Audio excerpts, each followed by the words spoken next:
had an email the other day. A gentleman said, could you just do a really basic lathe video? Just a metal lathe. He wanted to pick one up. Knows nothing about them whatsoever. So could I just show him around mine a little bit? So this is an old Sheldon toolroom lathe.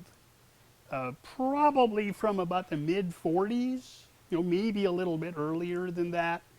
And we know there's a tag right here on the side, on the back side of the gear train cover, that says war finish per military order, blah, blah, blah, blah, military production department. So, that's why it's all battleship gray. So we figure it probably served in World War II someplace. But just a decent sized little lathe. It's got plenty of horsepower to it, so it can turn anything I'm going to play with here. So just your real basic components on this machine. It's got the on-off switch located on the back of it, and yes, that's where it's supposed to be. Forward turns the spindle this way, backwards turns the spindle the other way, like for polishing or something. So, pretty self-explanatory that way.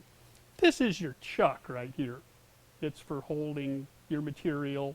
This one is a 3-jaw chuck, and it is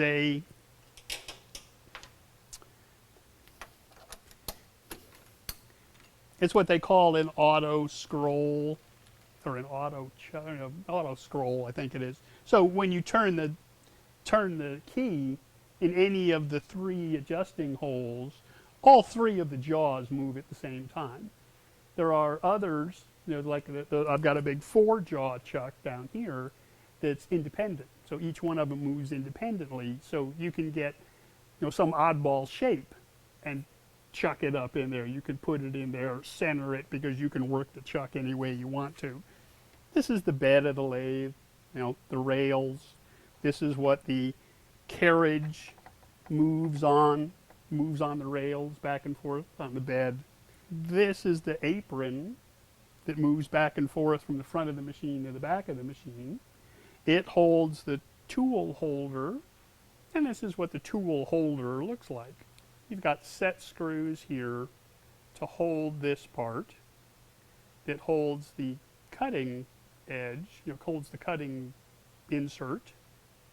And this is an adjusting wheel to adjust it up or down in the tool holder, so you can adjust it up or down so you're not too high or too low on your stock. So now on this machine, because it's set up for threading, so you can turn threads into this and make a great big old nut and make a big bolt out of it. So that's what some of this is for. This is a speed adjustment for this little turn screw that's going to move the carriage back, or move the carriage back and forth as you're putting threads in. So this is for threading. This is another speed setting for threading, and this is to engage a different set of gears inside the gear train here to slow everything way down. So your stock is just going to barely be turning, and you'll be able to cut threads in it as it's moving along. This lever right here is to set the direction of the feed screw. Down turns it one way, up turns it the other way. So now on the back side of the machine, this is called a tail stock. And basically it just holds the tail end of the stock. If you've got something long in your chuck, you don't want it wobbling around out at the far end of it. So you would slide this over, and it would help hold the end of the stock to keep the stock centered. So you would just slide this in, basically, tighten up the little nut, the set nut on here to keep it from lock it down and keep it from moving. And then you've got an adjusting wheel to shove this live center. And this is called a live center because this one turns. It's got a little bushing inside of it. So when your stock is turning, this is turning also. So a live center as opposed to a static or a dead center that's just a point. And your stock just rubs up against it, and you just kind of help. It just kind of helps keep things from wobbling too much. So you would just tighten down this lock nut right here, and just run your center into your stock, lock it down that way. Now we can start turning. So let's do that. So basic safety applies, you know, put some glasses on, no gloves, moving parts, moving machinery, you know, the feed screw and what have you, no gloves. You don't want anything getting hung in there. No loose shirt. You don't want like, you know, an open, you know, a button down shirt flapping in the breeze or something, because this is whirring around and it'll jerk you right inside there. You know, danger, danger, danger. Couple of different ways you can turn. You know, you can run this carriage, you know, back and forth either direction, and a lot of it depends on just how you have your insert set. So you don't want to cut just on the point of your insert as it's moving along, because you don't want to wind up with little grooves like on a record. So it's better to turn that insert just a little bit, so you're cutting kind of on the edge of the insert, whether you're going this way or whether you're coming back this way. It just gives you a smoother cut. So usually I'd make some kind of joke about, let's make some sparks. Now let's make some chips. So put your glasses on, and here we go.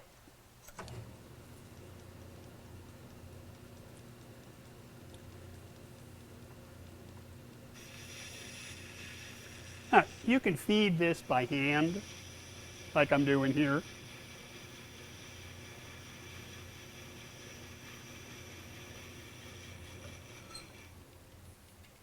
Or with the auto feed on this machine,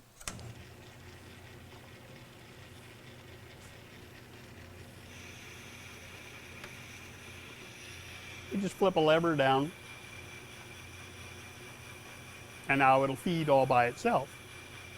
And you can adjust the speed of this with this adjustment, or even this adjustment. You know, here's a good example right there. So you can definitely see the difference, not only between where I was hand feeding it, and then I stopped and you can see a groove, or just a little line, and then this nice, shiny, smooth surface where I turn the auto feed on slowly, and then when I made this coarse adjustment, and it really sped up fast, and you can see now it's starting to cut threads, you know, starting to cut a groove in there, which is basically, it's just cutting thread. You know, if I'd gone deeper with it and sped up the machine even more, it would have a thread going there. So that's just a basic look at, you know, a machine lathe, you know, a metal lathe.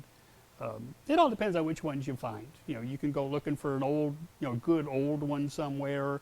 Lots to learn, you know, before you buy an old one. Make sure you know what you're looking at before you pick one up. Or you can buy a small new one for a little bit more. You know, you can get a little tabletop one for turning little tiny parts. You know, those are fun to learn on, and they're not too expensive to play, you know, to start out with and play with. So, speaking of playing, I'm going to go back to it. You guys, look right down there, push that subscribe button for me, and don't forget to come out to Facebook and see what I'm doing out there. So, I'm going to go have fun.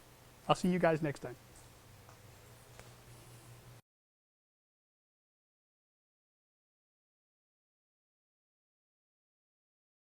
100 amps, 110, 100 amps, 220, it's still 100 amps. So let me fire the machine back up. It's still on 110. Now let me just turn the amperage all the way up. Let's see how much amperage we can get out of it on 110. I don't know. They say he sounds like me. I can't hear it.